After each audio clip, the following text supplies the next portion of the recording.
నమస్కారం. సుమన్ టీవీకి స్వాగతం. ఈ 2025 జనవరి 29న మౌని అమావాస్య రానుంది. ఈ మౌని అమావాస్యనే చొళంగి అమావాస్య అని కూడా అంటారు. ఏమిటి ఈ మౌని అమావాస్య యొక్క ప్రత్యేకత? ఈ రోజు పాటించవలసినటువంటి విధి విధానాలండి. ఈ విషయాలను తెలియజేసేందుకు మనతో పాటు ఉన్నారు ప్రముఖ జ్యోతిష శాస్త్ర పండితులు, శ్రీచక్ర పీఠ వ్యవస్థాపకులు బ్రహ్మశ్రీ ప్రదీప్ జోషి గారు మనతో పాటు ఉన్నారు. గురుగారిని అడిగి మరిన్ని విషయాలు తెలుసుకుందాం. గురుగారు నమస్కారం. శ్రీమాత్రే నమః.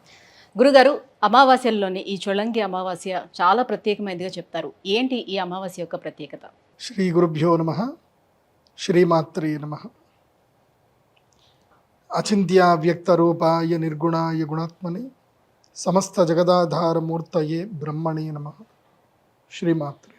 ప్రతి అమావాస్య కూడా శ్రేష్టమైనది. ప్రతి సంవత్సరానికి మనకి 24 పర్వదినాలు అంటారు. వీటిని పూర్ణ దినాలు అని అంటారు, పర్వదినాలు అంటారు. 12 పౌర్ణమిలు, 12 అమావాస్యలు. పౌర్ణమి దేనికోసమనంటే మనము పాజిటివ్ ఎనర్జీ పొందడానికి పౌర్ణమి. అంటే మనము భోజనం చేయడానికి ఎట్లాగైతే మనకు అనుకూలమైన కాలము, భోజనం చేయడం వల్ల ఎట్లాగైతే మనకు శక్తి వస్తుందో అట్లాగే ఈ యూనివర్సల్ ఎనర్జీ నుంచి, యూనివర్సల్లో ఒక ఎనర్జీ ఉంటుంది. ఆ ఎనర్జీ మనం పొందాలి అని అంటే మనకు పౌర్ణమి. సరే, అదంతుంది. మన లోపల ఉండే నెగిటివ్స్ మొత్తం పోవాలి. ఎందుకోసం అంటే తీసుకోవడం ఎంత ఉంటుందో వదలడం కూడా అంతే ఉండాలి. అయితేనే లైఫ్ బ్యాలెన్స్ అవుతుంది. సో మనకి ఎనర్జీస్ ఎంత తీసుకున్నా, సో ఆ ఎనర్జీస్ డిఫికల్ట్ అయినప్పుడు కొన్ని పోగొట్టుకోవాల్సి వస్తుంది. సో నెగిటివ్స్ మొత్తం పోవాలి అంటే అమావాస్య. పాజిటివ్ రావాలి అని అంటే పౌర్ణమి, నెగిటివ్స్ పోవాలి అని అంటే అమావాస్య. ఎందుకు పౌర్ణమికి పూర్తిగా ఆపోజిట్ ఏంటిది అని అంటే అమావాస్య. అవునా కాదా? సో పౌర్ణమి మనకి చంద్రుడు పూర్తిగా కనిపిస్తాడు, అమావాస్య చంద్రుడు అస్సలు కనిపించాడు. అమావాస్యకి చంద్రుడు పూర్తిగా సూర్యుడితోటి ఉండిపోతాడు కాబట్టి మనకి కనబడ్డు.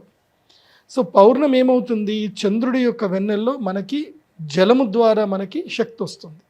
మన శరీరంలో కూడా జలం ఉంది కాబట్టి మన శరీరం లోపలికి శక్తి ఆవాహన అనేది ఈజీగా జరుగుతుంది.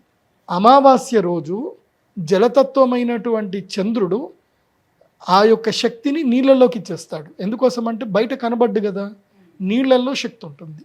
అందుకే ఆటు పోటు అనేది ఉంటుంది. దీని యొక్క వైశిష్ట్యత ప్రకారము మనం అర్థం చేసుకోవాల్సింది ఏంటంటే, అందుకే ప్రతి అమావాస్య రోజు నదీ స్నానం చేయడము, పితృదేవతలకు తర్పణం ఇవ్వడము, తర్వాత అమావాస్య ముఖ్యంగా ఎవరైతే గనక దీక్షాపరులు ఉంటారో అమావాస్య ఉపవాసం ఉంటారు. ఉపవాసం అంటే ఒక పూట తింటారు, ఇంకో పూట తినరు. కొంతమంది ఉపవాసం కూడా ఉంటారు. అమావాస్య రోజు విశేషం ఏమిటంటే నెగిటివ్స్ మొత్తం దూరం చేసుకోవాలి. అందులోనూ అన్ని అమావాస్యల్లో కొన్ని బలమైన అమావాస్యలు ఉంటాయి.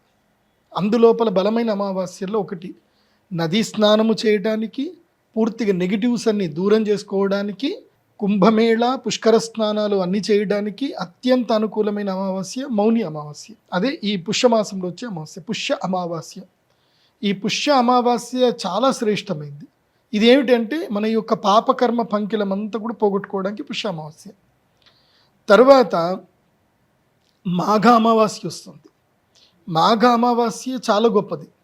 దాని యొక్క శక్తి ఏమిటి అని అంటే గనక, ఎవరికైతే గనక అనువంశికంగా దుఃఖం వస్తుందో, అంటే సంతానం లేకపోవడమో, తర్వాత ఇంట్లో ఎవరైనా మరణించడమో, అలాంటివి అనువంశికంగా దుఃఖం వచ్చేటువంటి వాళ్లకు మాఘ అమావాస్య శ్రేష్టమైంది. అలాంటి మాఘ అమావాస్య రోజు పుష్కర స్నానం చేసినా, నదీ స్నానం చేసినా, తర్పణాలు చేసినా వాళ్ళకి సంతాన భాగ్యం అనేది 100% కలుగుతుంది. అనువంశిక దోషాలన్నీ కూడా పోతాయి. ఆ తర్వాత ఇంకోటి ఉంటుంది, మహాలయ అమావాస్య. అది మనకి భాద్రపద మాసంలో వస్తుంది. ఆ అమావాస్య చాలా శ్రేష్టమైంది. అది పిండ ప్రదానాలకు, పితృదేవతలు చేయడానికి. ఎందుకోసం అంటే పితృదేవతలు సంతోషించాలంటే ఆ అమావాస్య. ఇంకొక అమావాస్య ఉంటుంది, అది పవర్ఫుల్ అమావాస్య, డబ్బులు ఇస్తుంది ఆ అమావాస్య. ఆ అమావాస్య లక్ష్మీ పూజ చేస్తే లక్ష్మీదేవి కనకవర్షం కురిపించేస్తుంది. అదేంటి మీ అందరికీ తెలుసు కదా, ఏంటిది అది? దీపావళి. ఆశ్వయుజ అమావాస్య, దీపావళి. సో ఈ 4 అమావాస్యలు చాలా శ్రేష్టమైనవి. ఇంకోటి ఆషాఢ అమావాస్య ఉంటుంది, అది గుప్త అమావాస్య అంటారు. అది వారాహి అమ్మవారికి, తర్వాత వామాచార తంత్ర పూజలకి ఆషాఢ మాసం.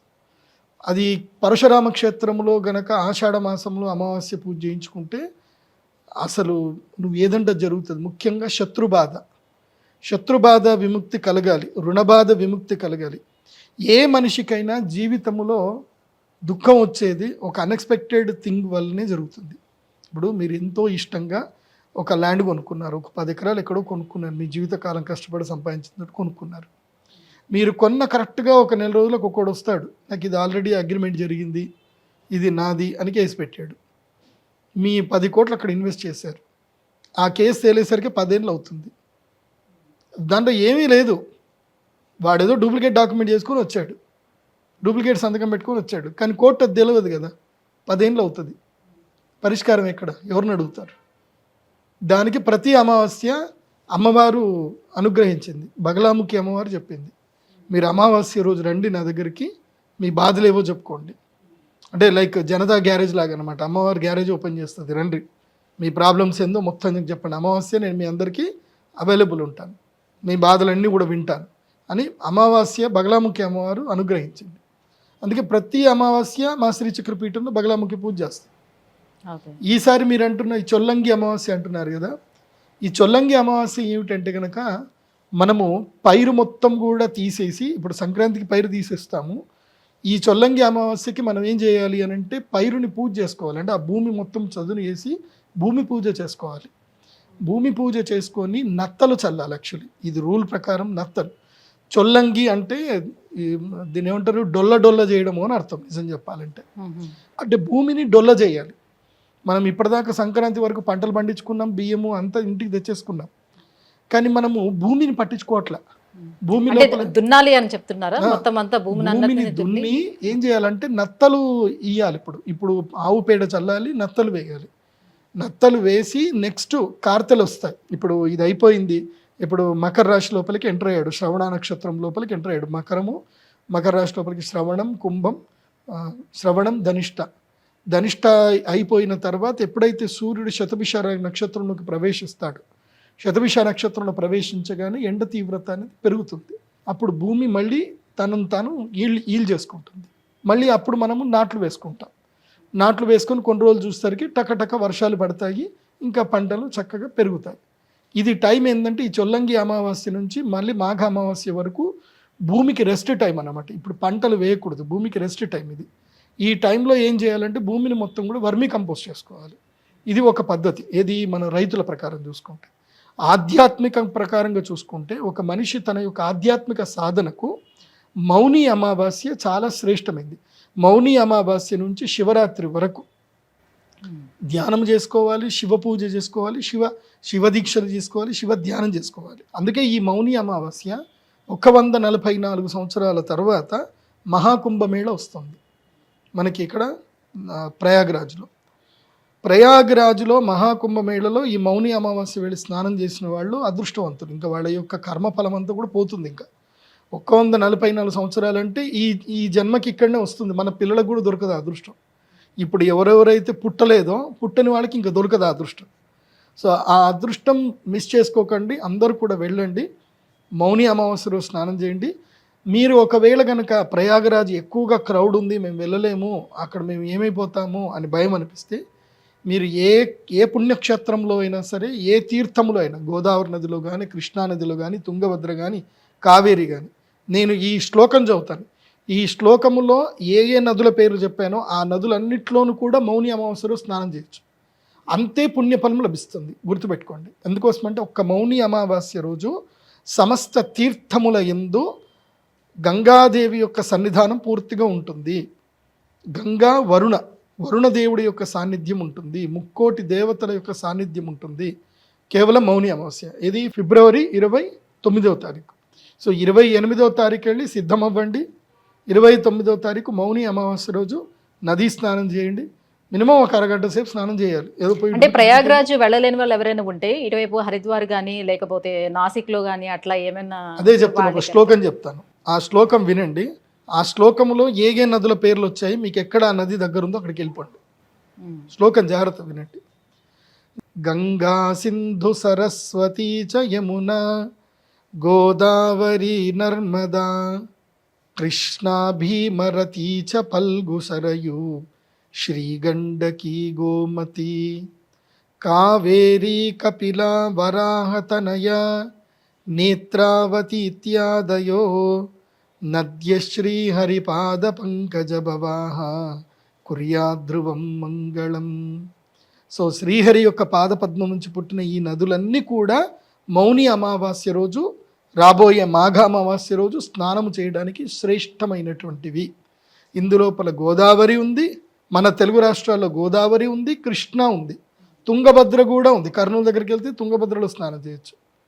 ఇంకా అది జరగలేదా, నంద్యాల వెళ్ళండి, మహానందిలో స్నానం చేయండి. మహానంది వెళ్ళండి, అక్కడ మహానంది తీర్థంలో అయినా స్నానం చేయండి. ఈ ఒక్క మౌని అమావాస్య రోజు ఒక కష్టతరమైన ఉపాసన ఉంటుంది. అది గనక చేయగలిగితే వాళ్ళ జీవితంలో అదృష్టం వాళ్ళని ఇట్లా బంగపట్టుకున్నట్టు పట్టుకుంటుంది. అదేంటి తెలుసా, ఆ వ్రతము తప్పకుండా జీవితకాలం చేయాలి. అదొక నిర్ణయం తీసుకోవాలి ఆ వ్రతం పట్టడానికి. అంటే ఒకసారి స్టార్ట్ చేస్తే ఇంకా జీవితకాలం తీసుకోవాలి. దాన్నే మౌని అమావాస్య అంటారు. మౌనం అంటే ఏంది, మౌనంగా ఉండటం, సైలెంట్గా ఉండడం, కీప్ క్వైట్ అని అర్థం. సో మౌని అమావాస్య రోజు మౌన వ్రతం పట్టాలి.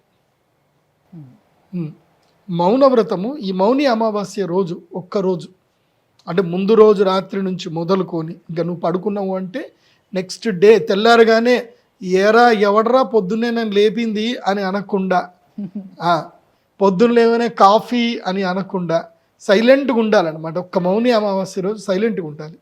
సైలెంట్గా అంటే ఇంకా రాయడము, ఈషారాలు చేయడాలు ఏవి చేయకూడదు. ఎవరితో సంపర్కం ఉండకూడదు. దైవ సన్నిధానంలో ఉండిపోవాలి. ఒక్క మౌని అమావాస్య రోజు తమ యొక్క వాక్కును శివుడికి ఎవరైతే తర్పణం చేస్తారో, అంటే ఆ ఒక్కరోజు వాక్కుని శివుడికి అంకితం చేయాలి. వాక్కును అంటే మనస్సును కూడా, ఎందుకోసం అంటే మనస్సు ఆలోచిస్తుంది కదా. సో మనస్సు ఆలోచించకుండా, మనస్సు ఆలోచిస్తేనే కదా మాట వచ్చేది. సో మనస్సుని వాక్కుని పూర్తిగా శివ సాన్నిధ్యంలో వదలాలి. అంటే మౌని అమావాస్య రోజు ఏదైనా శివాలయం, ఏదైనా దేవాలయం వెతుక్కొని వెళ్ళి అక్కడ సేవ చేయాలి. పూర్తిగా స్నానం చేసి అక్కడనే నదిలో స్నానం చేసి శివుడికి మంచిగా ఇది చేసేసి క్లీన్ చేసి మంచిగా గుడి అంతా అవన్నీ క్లీన్ చేసి సేవ చేసుకోవాలి. శివుడైనా సరే కృష్ణుడైనా. నేను ప్రాక్టికల్గా చెప్తున్నాను, నా అనుభవం చెప్తున్నాను. మేము మధ్వ సాంప్రదాయం. మా పూజ్య గురువులు శ్రీమన్ మధ్వాచార్యుల వారు, ఆనంద తీర్థాచార్యులు అంటారు. మాకు బేస్ ఆరిజిన్ ప్లేస్ వచ్చేసి మాకు అందరికీ ఉడిపి క్షేత్రం. ఉడిపి అక్కడ అష్టమఠాలు ఉంటాయి. మౌని అమావాస్య వచ్చింది, ఏం చేయాలి, ఇది ఉంది, మా గురువు గారు చెప్పారు ఏం చేయాలి. అటు ఇటు చూస్తే కృష్ణ ఉడిపిలో ఉన్నాను నేను. ఉడిపిలో అక్కడ తీర్థం ఉంటుంది, అక్కడ చిన్నగా కోనేరు ఉంటుంది. అక్కడ కృష్ణమఠంలోనే కోనేరు ఉంటుంది.